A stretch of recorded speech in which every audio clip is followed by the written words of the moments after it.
It was a speech full of hypocrisy as he spewed about threats to democracy. True, the president's speech was more toxic than bleach.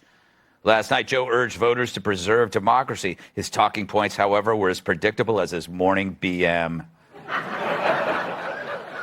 First, he tied the Paul Pelosi attack to what else, January 6th. And if you didn't see that coming, I have one of Hunter's paintings I'd like to sell you. It's still pretty sticky. Paint's wet, buddy. And the way he talked about it, you'd think it was impossible to cast a vote anywhere without getting mugged, punched, or called names like Geraldo. We must, with an overwhelming voice, stand against political violence and voter intimidation, period. All of us who reject political violence and voter intimidation, all of us must unite to make it absolutely clear that violence and intimidation have no place in America. And who's doing all this voter intimidation? He never says who. And just now he talks about violence. He never said anything during the months of rioting, although there's a good chance he slept through the whole thing. Now he cares because the Dems are losing, which means he doesn't really care at all. It's a straw man argument from a man made of straw and hair plugs. Probably a little duct tape. But now it's vote for a Republican is a vote for death. Yet now, extreme MAGA Republicans aim to question not only the legitimacy of past elections, but elections being held now and into the future. The extreme MAGA element of the Republican Party, which is a minority of that party, as I said earlier.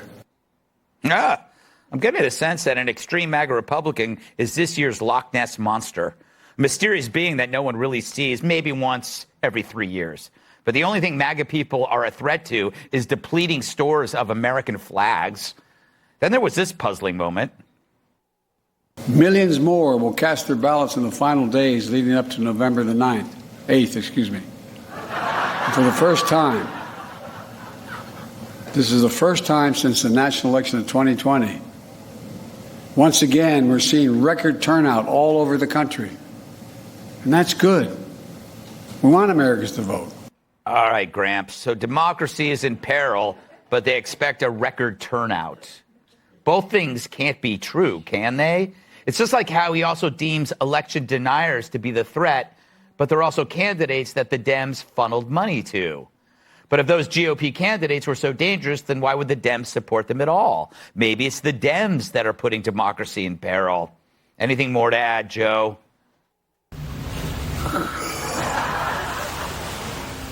I gave a speech last night.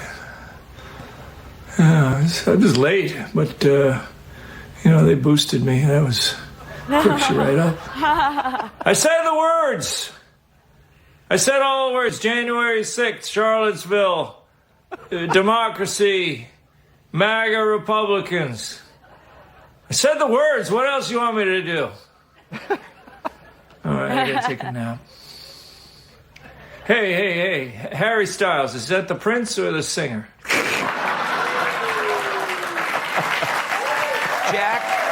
Jack, what did you make of his speech?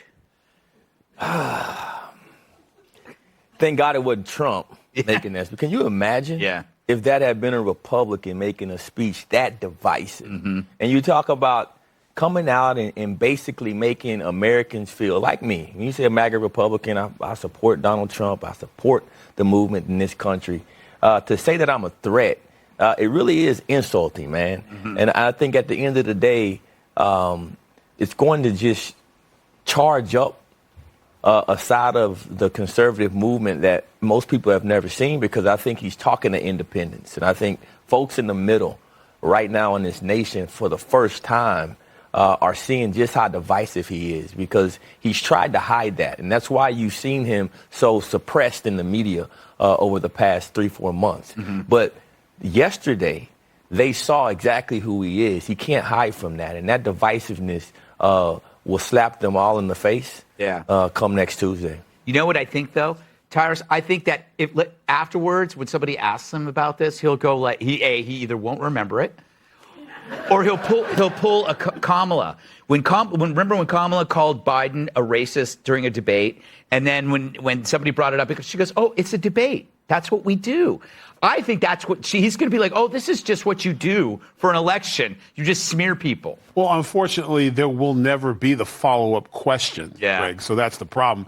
No one ever gets an opportunity to question him about some of the weird he says. But I think we're overlooking the main point is what they won't talk about the real issues Americans are upset with. Inflation, crime, better jobs, our schools. They don't want to talk about those because why? And after hearing that speech, that tells me that what's going on in this country is an acceptable loss for the progressives and the Democrats because their end game is to go green and to get rid of all the establishment stuff and all the old money. So they're fine with what's going on. So when we see what happened when the man beat his wife to oblivion, got arrested, got out, and killed her, that's a 1 in a million thing. Yeah.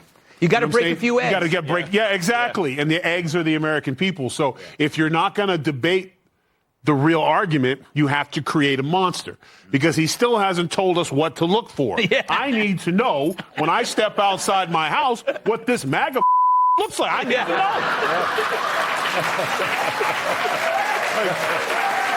Who is it? Is it me?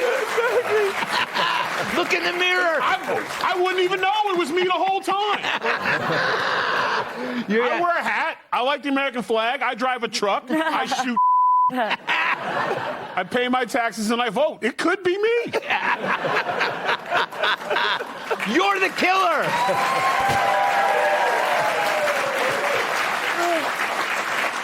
Kat, he was supposed to unify us.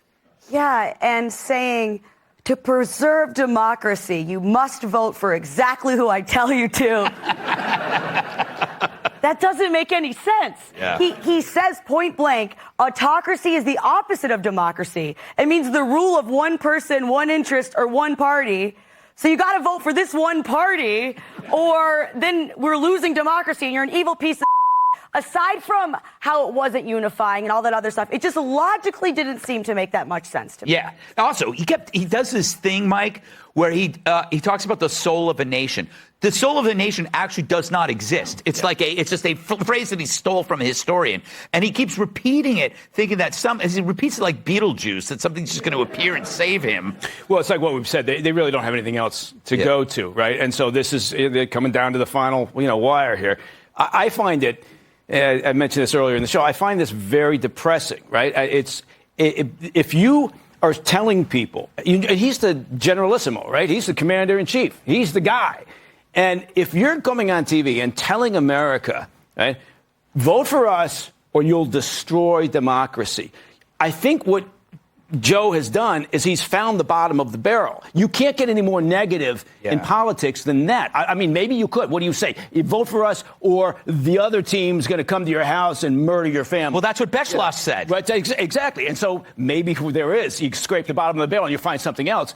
But I'm just so disappointed at where they've gone with this. Do you need a hug, Mike? You know what I could do? I'm not afraid of touching another man if it means it's going to make him feel better. Well, you never were before, and it's been a while. We'll probably have to wait until after the show. It's a commercial break thing. Yeah, it's a commercial break. Those good old red eye days. I don't think this culture is ready for us yet. Maybe one day. Oh, I think they're ready. Yeah, I'll settle for a hug. What a pervert. Yeah. Up next, Twitter's not immune from AOC, the buffoon.